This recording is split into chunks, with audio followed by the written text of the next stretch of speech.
Hi everyone, this is Miss Janelle, and this is the fourth episode of Soul Reconstruction Project. I have Kate Markell here today with me. She is a midwife and a leadership and psychic intelligence coach, and she is going to talk with us about birth, fear, and trauma, surviving and coming back into your body after that trauma, and then also ending with reparenting yourself and raising your kids. Hey, Kate. Hi, Miss Janelle. So nice to be here. Thanks for you're my first guest. Wonderful. I'm happy to knock it all off. First topic, birth fear and trauma. Can you just tell me a little bit about your background, yourself, and then transition into your background as a midwife? Yeah, so I have been a midwife for the last 30 years and began training over in India and Indonesia, and then came back to the United States to learn traditional and allopathic models of birth and wellness for women. And then I've worked, took all of that information and went down and lived and worked in Latin America for many years, and have practiced midwifery in the United States and abroad. And then I started doing trauma and leadership training with first responders, and then later on into the corporate world and family offices and individuals for the last 20 years. We've been running a trauma program for um, uh, veterans and special forces out of the UK and here in the United States to help recover from trauma and get into a life that makes them feel purposeful. Um, and I've been doing trauma and psychic intelligence work and leadership training for all of that time. Wow, that's a long time. And I want to ask you just a little bit more about like your traveling experience. How different is it working in the States and then working abroad? quite quite a bit. I mean, women are women, and that's worldwide. It's the most awesome, wonderful thing because we have big hearts and we love to get close and get into the grit together, and we rely on each other like a nice big networking web. So information between women is universal. Birth between women is universal. And at the same time, our needs and our intellect here in the United States are, we run our heads and our minds, and our bodies are used to so much more stimulation than in more traditional cultures. So in other countries, I spent the majority of my time in traditional and indigenous cultures. And that meant that a lot of the remedies that I was able to use to help women, just plant based and homeopathic based, a lot of plant medicine, were much more effective than they are here in the United States. You have to use more potent remedies, stronger medicine. Um, and so it's just, and also because we're more siloed here in the United States, we have specialties, everything's a specialty. My job is narrower as a midwife than it is in an indigenous culture where there's, you have to have a lot more flexibility and capability across lots of domains. Wow. Okay. I'm really glad that we're talking about this topic because when I was thinking about, the US and abroad, in the US, at least for myself, there's a lot of fear of doing it kind of on your own like that, away from the hospital. And so I'm glad that we're going to talk about this. The fear of it, Mhm. even just fear in general of having a baby and, especially naturally. And if do I want to use medicine and do I want to not use medicine? Do I want an epidural? I got an epidural, but it didn't work. So it was like, well, Oh, that yeah. was my last choice. So talking about, I hear this phrase a lot, the body keeps score. Like, what does that mean to you, and how have you experienced that with other women when they're having their baby? Yeah, well, it's a really beautiful phrase because it's so descriptive. So when we take that into our body and we hear the body keeps the score, we can resonate with that and realize, my mind may want to be somewhere else. I can logically think through, what I want things to be, but because my body has had experience, it's protecting me. My experience through working with people for the last 30 years clinically is that we our bodies are protecting us. And so even when it looks like they're doing it, our bodies are doing something that isn't actually in alignment with what we want, reorienting to better understand that there is cause for a need to protect, and it might be historical. And that historical cause could be trauma, it could be learned experience, any number of reasons. And most of the time, the solution is actually quite simple, but fighting it and going up against our bodies in order to get what we want is usually a way to make a big lot of tension and make a bigger problem. And especially when we think about something like birth, we can't just push through a stall. We have to sometimes, in midwifery with home birth, how we look at that is like it's often time to take a nap. Yeah. It's time to change our position. It's time to change the scene. It's time to move the people that are in the room. It's time for something to change because what is happening right now is needing a break. Yeah, and we'll be talking about that later on in the episode. Mm, What kinds of birth experiences register as trauma? Like, can you talk about some experiences that maybe mm. you witnessed or just some examples? Yeah, and over the course of the last 30 years, I've learned a lot. So I can say that what I've seen with trauma is that trauma is true trauma is an injury to the brain, meaning that there's a place in the brain by which something has been injured, and this shows up as PTSD, post-traumatic stress syndrome disorder, and the brain cannot quite get through that place where there's an injury, and it will keep bumping up against it and needing to find other ways, but you keep going back to that event because of that. So what I've also found that I can't say I knew at the time when I was doing the majority of the births was that we need glucose. We need adequate amounts of food in our system of glucose, healthy sugars. This is not table sugar that I'm talking about because our brain is fueled by glucose. So, in order to, I'm going to get to your answer, I promise you. I in, actually have another question. Keep going. in order to make sure that that we can heal from our trauma and that we don't have more trauma, because birth is an incredible, extraordinary experience by which we cannot control all the factors. We need to make sure that our adrenals are well resourced so that we're not pumping out adrenaline, which will protect us because we go into fight, flight, freeze, but it is also part of the trauma arc. Mhm. So as long as we are adequately resourced with food and we have a good store, then we can handle the traumatic events that come up. And they look not like trauma, but they look like, whoa, that was a really big deal. And I'm able to recover. Okay. So that's kind of the background. Um, so experiences with birth, my goodness, of course, there's a major range. Like I was just saying, something that to many people wouldn't come across as a traumatic experience, to some people who aren't well resourced or who have a history of some other trauma, can become the biggest trauma they've ever had, Mhm. like an episiotomy. Not a fun experience, but a lot of women get it, and not every woman has a traumatic experience from it, right? Or just simply the pain of birth. Now, most of the time, our physiology is is ready and supported to be able to help us have pain relief.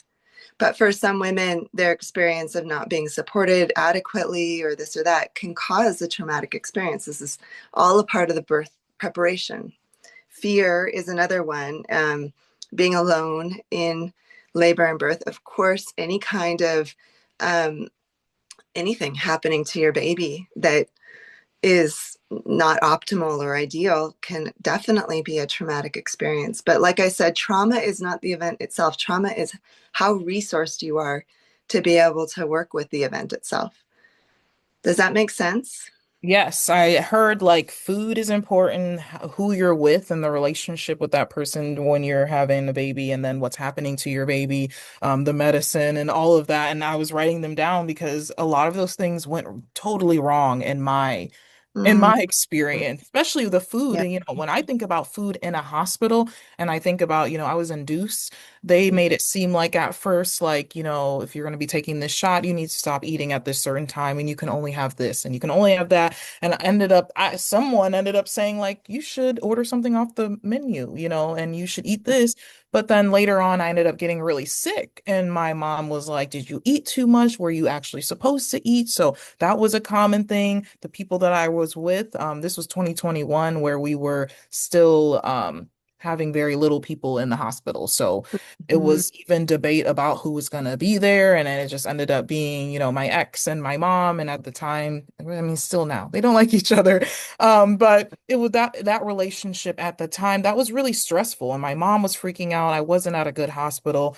And then Kenzie, my daughter, inside of me, she was, I don't know what they called it. She was like flipped over. She like, Breach. yes, She was breach. didn't know that till the last minute. And the doctor I had wasn't Mhm. even the doctor that I was used to for the 9 months. It was his twin brother. So I had no relationship with. Wow. I'm not kidding you. Like, if you could just check off all the things that could go wrong, I was just like, I mean, once I found out I was even going back to the hospital, I was like, chapter, chapter one, what's Wow. going to go wrong here? Oh, Janelle, that's a big deal. All those Yeah, factors, and to grow a baby in the environment of COVID in and of itself is really tricky because you didn't get an opportunity to spend time with other moms who are growing babies and yeah, have that communal experience of what it was like to just watch each other's bellies grow and talk to each other both pre and postpartum. It's a big deal. yeah, And our birth stories, the resourcing of our bodies and our minds and our spirits, that preparation happens before birth. And it's we draw in, not to say our experiences are our fault by any means at all, but we also draw in the resources that we can have. So preparation makes a big difference for us. And we also learn from our experiences, which yeah. is exactly why we're here in these bodies. We're evolving. We have to have tension, and in that tension, we grow. So it's like soul's gold. And being able to take your birth story, and it happens over many years, but work with digesting it and also work with that transformational quality. Because I mean, my son is 10 years old and it's been a nutso ride parenting him. He's autistic. It's a big deal Um, parenting thing. um, and I just now 10 years into it, I'm like, whoa, I can really feel my appreciation for his birth. Like, feel it. I've helped so many families have their babies, and I know that not for every mom or parent is it this incredible cascade of falling in love once your baby's born. For some parents, it's a bit of a myth, right? For some parents, that is absolutely true. It's chemically and biologically an amazing euphoric reworking. And for some parents, and oftentimes for parents of special needs kids or any high stress environment that you're in, that gets interrupted, but it doesn't mean that you don't get it. You might get it 10 years, even 20 years later. And my whole diatribe here is to say that it is never too late to rework your birth story, not as an mhm. intellectual processing, though that's part of it, but also as a biological processing. And I say this, not only is this important for ourselves, it's also important for our future generations as you Yeah. pass on, especially for our little girls, as you Yeah. pass on, but little boys as well. I mean, we have a responsibility, not as a place of you know, feeling burdened, but as a place of love to share the beauty and the majesty of what our bodies can do as women, the center of the home, the center of life. Yes, I feel like you started touching on our next topic, which was like coming back into your body after trauma. So my first question is, what are some signs for people out there that's living outside of their body? And it's fun because I have two clients this week who were talking to me about some challenges they were having with some of the exercises I had given them. And this was an exercise in grounding. This is something I teach as basically, it's just such a basic part of um, learning to communicate and build trust with your body again. And they were saying that they don't have an ability to have an experience of sensation in their body other than pain or discomfort. So the only neural pathways that they've developed is between their brain and their body is recognizing when something is wrong. But Hmm. but that's like really wrong when something's loudly wrong. So the practice that I am helping them and of course many others work with is beginning to recognize the sensations in their body as a point of meditation. And that means sometimes it's blunt, like actually tapping your body and noticing the sensation when you tap your body. It's not painful, it's just sensation. And doing that literally from the top of your head, all the places where you don't have sensation. You might find that your brain can notice sensation in your hands or Hmm. the weight of your feet on the floor or your thighs have sensation, but your belly doesn't. These are tools for you to begin to rewire those connections that you lost. You generally had them as a kid. Trauma at some stage in your life forced you to say, this is not an important what this is not necessary because I'm always in threat mode, Yeah. always looking and scanning for threats. I'm always on guard, and that is what is most important. Um, there are a couple of other things that I mean, it can look like numbness. It can look like always being in imagination and imagining life that isn't actually what's happening, which is, I think, often how the empath gets involved in a narcissistic relationship. Yes. Yeah. And so, hyperextending themselves instead of you know, being able to see where the give and take is. And all of those things are in disembodied state to overcompensate for another reality that's happening, retelling story that isn't based in reality, but is looking to try and placate a certain situation. Does this make sense? This Yeah. is how we Yeah. survive abuse. Look, those are survival tactics for a person who's in a situation that isn't safe. Hmm. So you can look at that and say, wow, that's amazing. That's amazing how I got through that. Or that's amazing how I am getting through it now. And then in knowing it and in seeing it and go, that's why I'm so damn tired. That's why I'm so out of creativity. That's why I don't think very highly of myself because I'm constantly outsourcing all of my genius. Yeah, I'm thinking that it took me like 3 years after I gave birth to my Mhm. daughter to really realize that I was not in sync with my body. I had multiple reasons, but the last reason was I'm seeing a nutritionist right now, and her name is Gia, and she is focused on like trauma-informed nutrition. And she just like made me realize some things about myself and how I viewed food and how I viewed my body and how I related it to my trauma.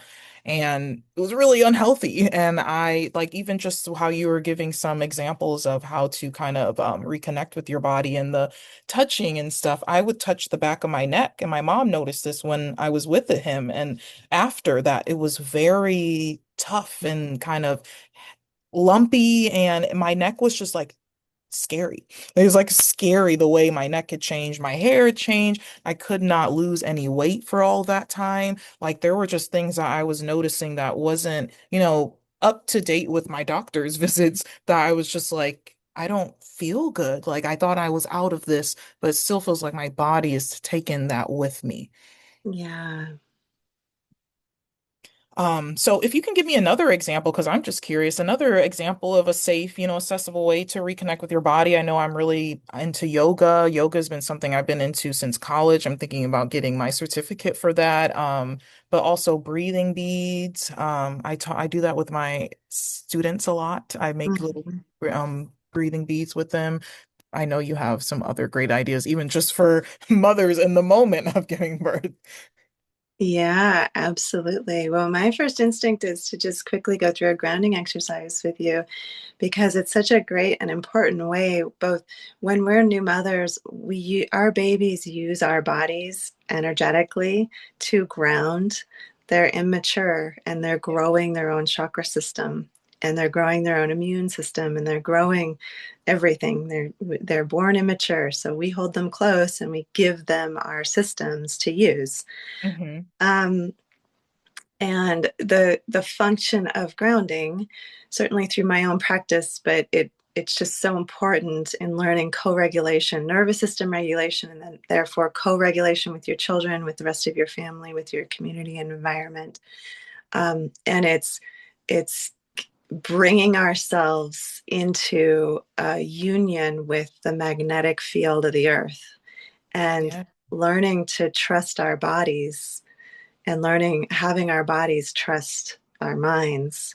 Hmm. So it's the first step in rebuilding this ability to stay in our body when things get hard because we can listen and respond to what's happening as a first course of action, whether it's hunger or it's danger or it's, name your what. It is all of that. If you have a back that often goes out, or um, a person in your life that you need to, or even a character in life that you want to always avoid, your body's going to be the first contact to give you the information. So it's redeveloping that communication. So let's go ahead. We just take another few breaths and notice the sensation in your chest. And then you're going to bring your attention to the top of your head and notice the sensation in the top of your head. We call this the crown of your head. And then come down and noticing the sensation in your forehead and the back of your head. Come down to your face, noticing all the sensation in your eyes, your nose, your ears, your mouth, your jaw. Coming down to your throat and your neck, noticing sensations there. And down to your shoulders, down your arms to your hands,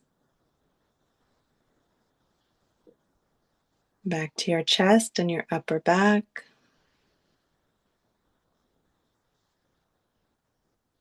your solar plexus and your mid back, your belly and your lower back, and your pelvis, your hips, your tailbone, noticing the sensations.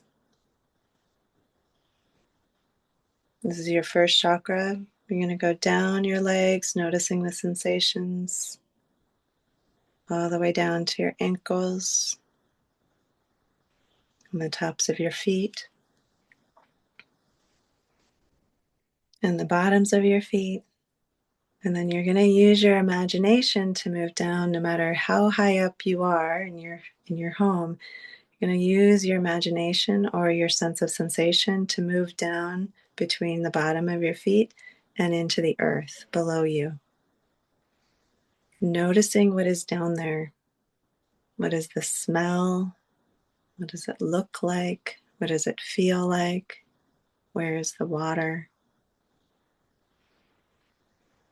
And taking a couple of breaths, orienting yourself down in the earth below you.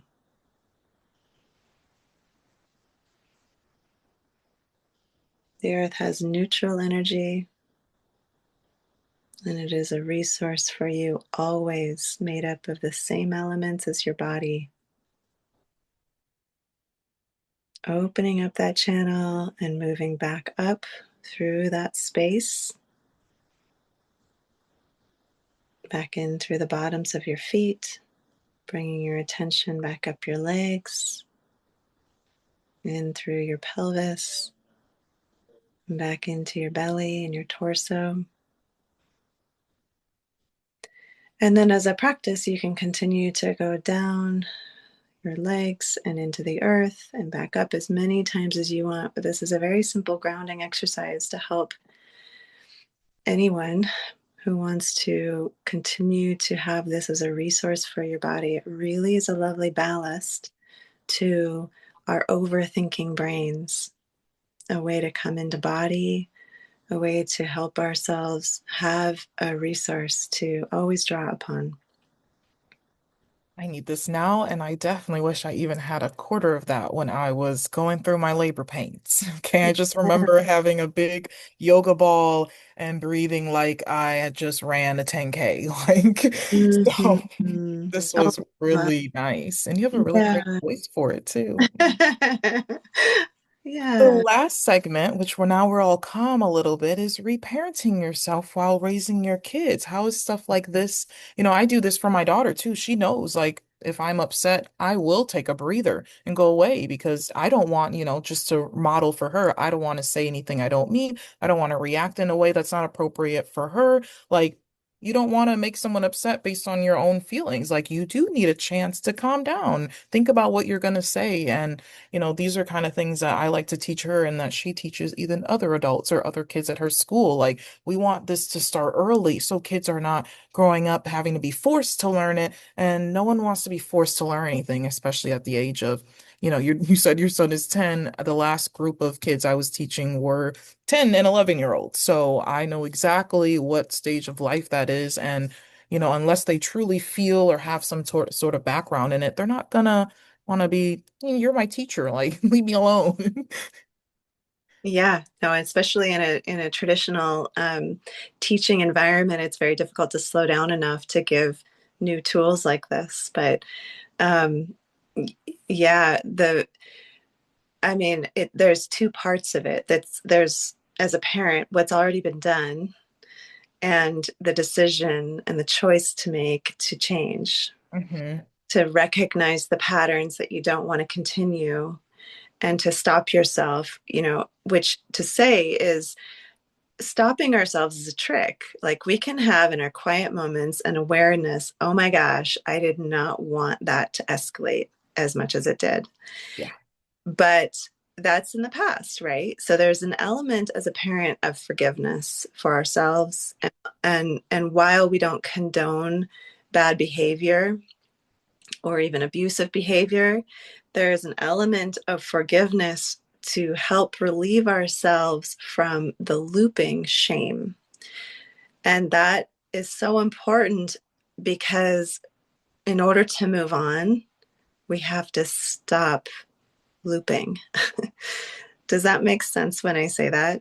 Yeah, it's actually kind of hope for you to elaborate on it because the question, I guess we can kind of combine them is like, why is reparenting especially important for survivors of narcissistic abuse?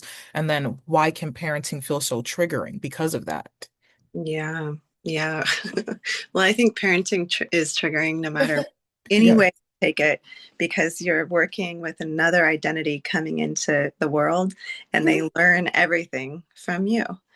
And so it's triggering because they're going to send it all back to you, and you have to be 3 steps ahead of them in order, and the most patient person you've ever been in order to work with it. But just like you were saying, Janella, I'm in danger of following my own path here. So you bring me back if you need me to Yeah. make sure I hit any other points. But just like with anything, helping ourselves learn to pause. There's no rush in the moment of parenting. We're parenting 24/7. And so those moments, especially, so I have an autistic child and he's taught me a tremendous amount. Neurodivergence in general has taught me some very important parenting skills in the crock pot of the pressure cooker of life. And some of that is that when our kids are having um, a moment that is putting them in their animal brain, which is to say, something is totally overwhelming to them. It's triggered them. They are not able to think clearly. They're screaming, they're crying, they're yelling, they're saying things they shouldn't. They're acting in a way that isn't their normal. Talking to them, being logical to them, telling them to stop, telling them, and you start hearing your own voice because you start hearing your parents' voice, that they need, X, Y, and Z. It's okay Mhm. because this can happen. They need to get over it because do they want ice cream? Like, you start throwing Yeah. stuff out because you're just like, how can I get through this moment? I'm totally uncomfortable. Yeah. Taking a pause and realizing that the only thing that you can and need to do as a parent is be present for them, that the genius of their own body will find their way through as long as you can continue to have proximal presence. And that means staying close by so that they're safe, both their felt sense is safe because of you, but Mhm. also environmentally, nobody else is going to try and do something to them, depending on where y'all are. And that they can get through it. And the best way I could talk about this is when you are driving, and if you've ever had the experience or seen this happen, where you almost hit a deer, but you don't. The deer doesn't often run away, or if it does, it just runs a couple of feet off the road and then it starts to shake. Mhm. And its shaking is totally uncontrollable. Think of your child like that. And the next phase is, so you cannot rush that part. It's the Yeah. most important part of a nervous system coming back online, is that shaking. Mhm. And as an adult, we have so many years of that trauma to shake out. So as a parent, when we're being triggered, yeah, stepping away isn't always possible, but when it is possible, we need to shake it out.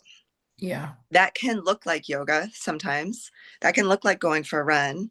That can look like please don't make it look like having a drink, because all that's doing is causing your body to do something else. Even though it feels like so much pressure, you need to Mhm. stand by the side of the road and shake. You can literally shake your body, and that will help. That's a somatic integration tool, that is literally, you're like shaking. We use it in our martial arts training with our warriors. I often use it in my work with trauma survivors, and it is very helpful as one simple tool, because movement is how the body integrates. Yeah. Yeah, I think that is really important for reparenting ourselves, raising our kids, but also for myself, because I'm thinking about a time where I literally was shaking uncontrollably. Is parenting with the narcissistic, abuser or something, co-parenting with someone that did really horrible things to you. That is something that's triggering all the time. Like communications just for things that are simple can be triggering if they are not, if the partner is not in the same space as you. So these are really great things. I thank you so much for talking to me and talking about everything you do. It's been really helpful, and I want people to be able to find you. So give us your name again, spell the last name, and I'm also going to put, all your links in the description. But how can people find you and what do you offer? Thank you, Janelle. Um, you can find me with my name, Kate, Kate, Markell, Markell. My website says just .com, katemarkell.com. And my social media is Kate Markell over on TikTok and Kate Heals Leaders on Instagram and Facebook. Um, and I offer intensive programs for people who are looking to do some really nice deep healing and integration and get someplace in their life that they have been working on but haven't had the tools, skills, and practices that they've needed. So it's super fun. I have actually a lot of programs in the mix, but that's the main one. And um, feel free to contact me. I'd love to have further conversations with anybody who is curious. Great. That is the end of our episode, and peace, guys. Thank you so much.